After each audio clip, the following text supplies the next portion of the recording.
Assalamualaikum warahmatullahi wabarakatuh. Perkenalkan, nama saya Karina Aulia Arifiana dengan NIM 53010220083.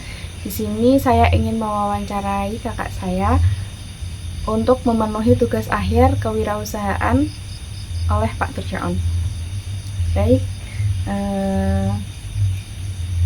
saya ingin bertanya, sejak kapan toko ini berdiri dan apa yang memotivasi Mbak Ida untuk membuka tokonya?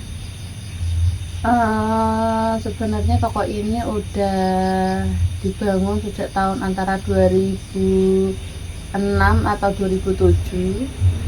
Dibangun sama bapak dan ibu. Terus usahanya itu dulu belum toko seperti ini, masih di bawah pohon depan rumah, di bawah pohon beringin, sama ada gubuk. Jualannya pun baru ciki-ciki, jajanan-jajanan, sama es yang bungkusan plastik seperti itu. Terus lambat laun bapak membangun toko antara tahun 2006-2007 tadi, terus dijalankan sama ibu sampai tahun 2024 karena ibu sudah wafat. Kemudian sempat vakum beberapa bulan. Akhirnya saya putuskan untuk melanjutkan usaha ibu lagi dan jadilah seperti ini. Kalau dulu itu sistemnya masih kayak toko konvensional yang masih dilayani, diambilkan sama penjualnya. Tapi saat ini saya rubah menjadi sistem semi swalayan dan semi grosir.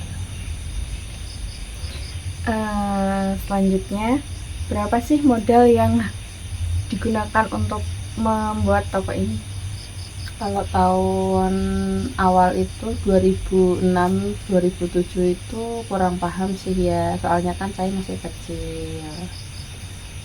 Kalau untuk reopen warung ini sama sedikit renovasi tipis-tipis, pasang plafon, isi warung, itu kurang lebih sekitar 50 sampai 100 juta. Kira-kira produk apa ya sih yang paling laris di toko ini? Yang paling laris tentu sembako, karena setiap hari itu kebutuhan pokok, salah satunya sembako itu pasti dibutuhkan, seperti salah satunya minyak goreng, telur, beras. Terus bagaimana sih cara menarik dan mempertahankan pelanggan itu, Mbak? Untuk menarik pelanggan, yang pertama itu pelayanannya harus ramah. Kemudian untuk harga juga kita harus terjangkau itu bukan berarti kita ambil keuntungan tipis, tapi kita buat sistem semi grosir, jadi semakin beli jumlahnya banyak, harganya semakin murah. Jadi itu yang salah satu daya tarik di toko ini. Terus tantangan besar apa sih yang dihadapi? Terus juga bagaimana cara mengatasinya?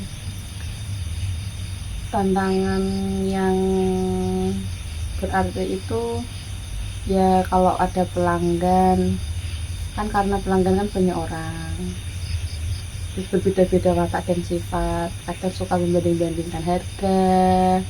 Terus kemudian yang kedua,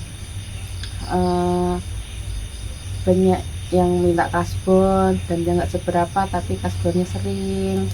Terus ada lagi kalau pas lagi ini kemarin ada kebijakan MBG, kayak telur, beras itu sempat naik, itu yang bikin meresahkan warga. Kemudian cara mengatasinya ya, kalau orang kasbon itu untuk saat ini ya sekali dua kali aja lah, kalau punya susah ya nggak usah diutangin. Tapi kalau yang sering bisa dipercaya lah gitu ya, oke, nggak apa-apa, yang penting dia jalan saya juga jalan. Kemudian untuk yang harga yang semakin melonjak ini karena ada kebijakan MBG, ditambah lagi ini tahun baru Natal, mungkin mendekati apa Imlek, Ramadan, Lebaran, ya emang kayaknya emang udah biasa sih kalau ada momen-momen seperti itu, ya jadinya ya harus gimana lagi, harus terima aja. Terus bagaimana sih menghadapi persaingan dari toko lain, apalagi di sebelah sana ada toko, di sebelah sini ada toko? Ya itu aja sih ya, kalau saya prinsipnya rezeki itu tidak tertukar tapi sudah tertakar. Tapi walaupun seperti itu kita harus inovatif, harus kreatif, terus harus membangun karakter sendiri. Oh iya, tokonya di sini tuh punya karisma tersendiri gitu loh. Jadi kadang itu pembeli itu tidak mencari barang murah saja, tapi kadang kalau udah serak sama penjualnya itu ya udah kayak ikatan tersendiri. Contohnya aja walaupun tokonya sama, yang ngejualin adik kadang masih nyariin kakaknya. Apalagi kalau belanjanya banyak. Nah itu Soalnya katanya ya kalau belanja sama mbaknya itu lebih murah. Padahal sama aja karena udah pakai sistem apa ya, aplikasi kasir. Terus next pertanyaannya, apa rencana ekspansi toko dalam 1-2 tahun ke depan? Ya rencananya sebenarnya agak ada pesimis tersendiri ya, karena dekat rumah juga mau dibangun koperasi merah putih dan tidak tahu nanti nasib warung ini akan bagaimana. Cuma harus tetap optimis. Rencana ya mau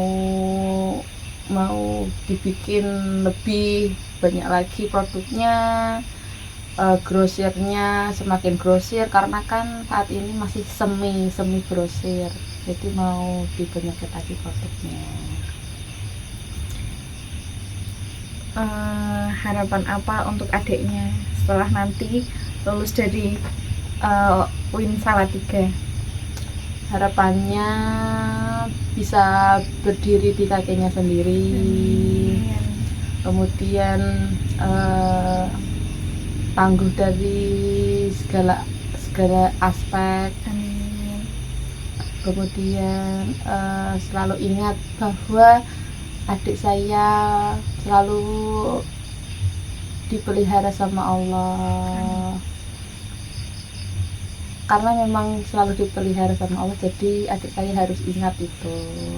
Kemudian ya harapannya semoga kerjanya nggak jauh-jauh. Nah, semoga diberi kelancaran dalam segala urusannya.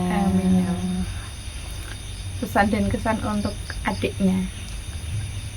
Untuk pesan, semoga Dek Karin menjadi pribadi yang lebih baik, bermanfaat bagi banyak orang. Semoga lebih sukses dari kakaknya.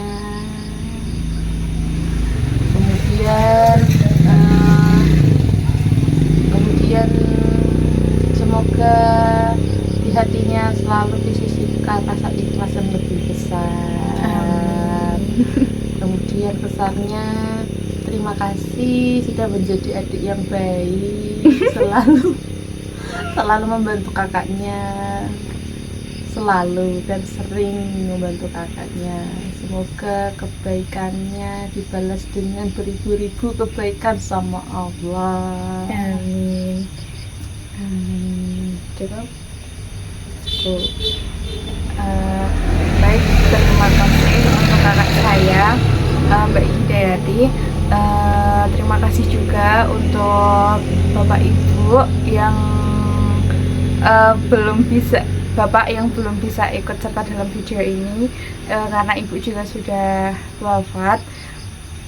Terima kasih juga untuk guru-guru saya Terima kasih juga untuk dosen, terkhususnya untuk dosen Pak Turjaon di mata kuliah kewirausahaan.